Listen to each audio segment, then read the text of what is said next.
وادی سوات ہے تو پھلوں کی باغات کا سرزمین، جو آڑو، آلوچا، سیب، خوبانی اور پرسمن وغیرہ جیسے پھلوں کا مسکن ہے۔ ان پھلوں کی باغات وادی کے طول و عرض میں دیکھے جا سکتی ہے، لیکن سوات کی صدر مقام سعید شریف سے 5 کلومیٹر کی فاصلے پر واقع گاؤں دنگرام اور کوکارئی دیگر پھلوں کے ساتھ ساتھ ناشپاتی کی باغات کا بھی مرکز ہے۔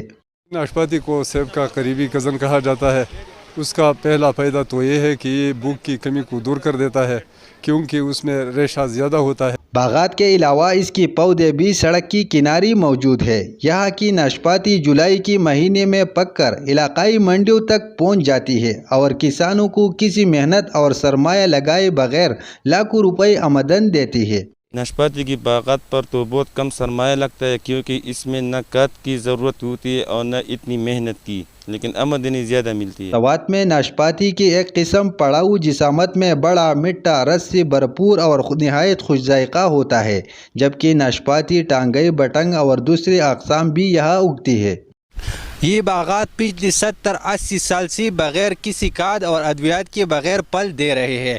اسی وجہ سے اس کا پھل کوالٹی اور ذائقے کے لحاظ سے منفرد ہوتا ہے۔